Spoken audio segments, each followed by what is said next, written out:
when I was young, my folks, they owned a lot of apartments, properties, rentals, and they had lawnmowers, a lot of lawnmowers. Some of them were riding lawnmowers, some of them were regular lawnmowers. But this one we had was a King Along, and it was a very powerful motor. And I took that engine off of their lawnmower, put it on a go-kart frame that my brother and I found, and then drove the living snot out of that thing for the whole entire day. And before my folks got back that evening, we had reassembled it back onto the lawnmower.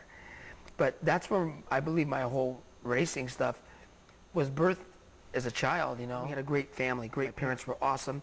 They were disciplinarians. In my teen years, I was sort of a rebel because I always wanted to, since I was a kid, I always loved challenging myself and pushing myself to the next level of strength. And I became an arm wrestler at a young age. I arm wrestled, I street fought.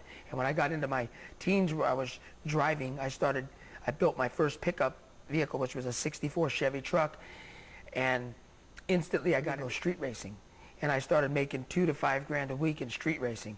I loved arm wrestling. I've arm wrestled since I was a kid. I love street racing. I love fist fighting. I fist fought from California to Idaho. Every place that I could find, I was in a fist fight. It was never really, it was just out of rebellion and anger, and if somebody looked at me wrong, I don't care if we're in a vehicle, I would take my car and I would just push my car right into them because I didn't really care. Somebody would look at me wrong and I would just want to go off and fight. It was just a thing to do. I mean, people that were free of things, they could look and say, you know, that kid, he's got some issues. But you tell me that, I would look at them and say, no, you got the issues. Because that's what denial is. You're defending the thing that you don't address. I knew that the stuff I built was fast, super dependable. I knew how to combine things and make a vehicle from 3,000 to 4,000 pounds come out of gates and just literally fly down the road and take somebody's money. And when I started doing that, the more I did it, the more rush it got, the more exciting it got for me to do it. So I started going from Riverside County to Ventura County, making thousands of dollars in illegal street racing. At nighttime come rolling around, I was ready to grab gears. I went from, I told you, Riverside County to Ventura, and then the Mexican people hired me to go to Mexico to race for $100,000 street races. I mean, I got video stuff of this.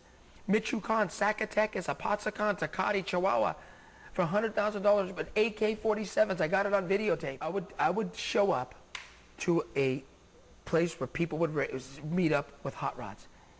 And in the event, I'll explain it to you how I would do it. I would show up in one of my vehicles, and I would park away from everybody. I'd wear big clothes, and I'd look as goofy as I can look. Because in the real world of street racing, it's called stroke the strokers. So you want to go out there and entice them in putting big dollars up.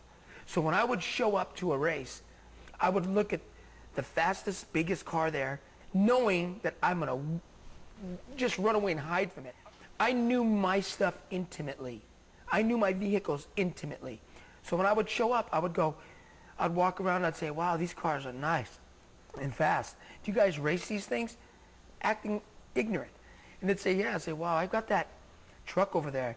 You know, how much you guys race for? $5, $10? And they go, $10? We race for $1,000. Good, you're my witness. Let's go. Pick the street.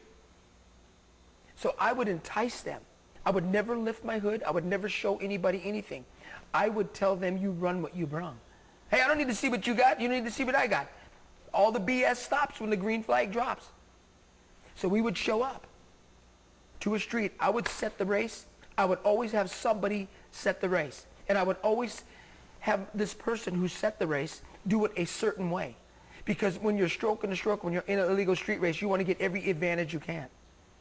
So when we would show up, I would have the person that acted like he did not know me show up. And I would pick him and say, you, what's your name?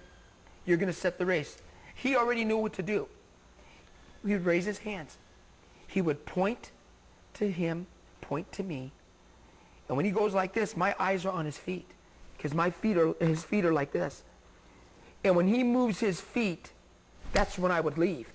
It looked simultaneous. My eyes are on the man's feet, standing in the middle of the road. So when he moved his feet in, I launched just a few tenths of a second. I'd launch, and then they would launch. And then it got to the B where I was so fast, I would give car links in front of me, give the people, or I would give them 5 car links behind me, and they would take off first. And then when they get to me, then I would take off for $5,000. That was called a flying 5. Oh, wow. And I had started that years back. You don't know you're empty.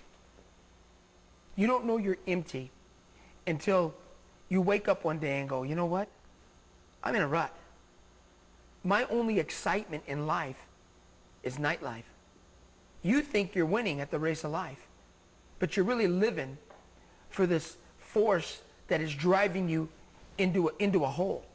So this person, and I can tell you this much, there's a lot of people out there who was praying for me.